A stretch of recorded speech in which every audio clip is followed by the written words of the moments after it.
അപ്പോഴേ നമ്മുടെ ഇന്നത്തെ ഒരു വീഡിയോ കേട്ടോ. ഇന്നത്തെ ഒരു വീഡിയോ എന്ന് പറഞ്ഞു കഴിഞ്ഞാൽ നമ്മളെ DB എങ്ങനെ സെലക്ട് ചെയ്യാന്നതിനെ കുറിച്ചിട്ടുള്ള വീഡിയോ ആണ്. അപ്പൊ നമുക്ക് ഇവിടെ നോക്കി കാണാം 2 DB ഉണ്ട്. അപ്പൊ ഇതൊരെണ്ണം മുന്നേ മേടിച്ചു വെച്ചിട്ടുള്ളതാണ്, നമ്മളല്ല മേടിച്ചു വെച്ചിട്ടുള്ളതാണ്.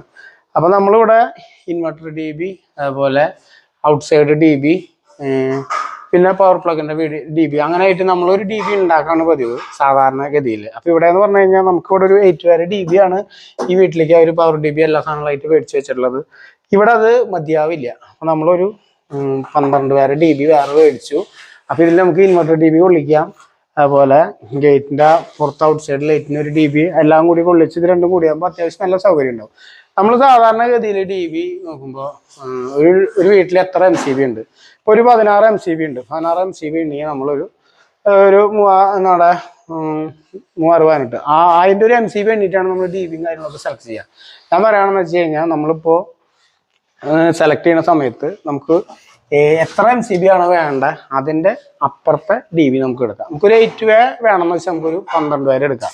അപ്പോൾ അങ്ങനെ കിട്ടുമ്പോൾ ഒരു ഗുണം എന്ന് വെച്ച് കഴിഞ്ഞാൽ നമുക്ക് DBയിൽ സ്പേസ് നല്ല രീതിയിൽ വയറ് ഡ്രസ് ചെയ്യാനോ എല്ലാത്തിനും ഇൻഡക്ഷനുള്ള കറണ്ടും കാര്യങ്ങളൊക്കെ നല്ല രീതിയിൽ കുറയ്ക്കാൻ പറ്റും. അപ്പോൾ നമ്മളിവിടെ ആ ഒരു കാഴ്ചപ്പാടിലാണ് വെച്ചിട്ടുള്ളത്. അപ്പോൾ കാണുന്നവർക്ക് തോന്നും ഇതെന്തിനും ഇത്ര അധികം സ്ഥലം എന്ന്. സംഗതി വയറിങ് ചെയ്യുമ്പോൾ എപ്പോഴും നല്ല രീതിയിൽ സ്പേസ് വേണം.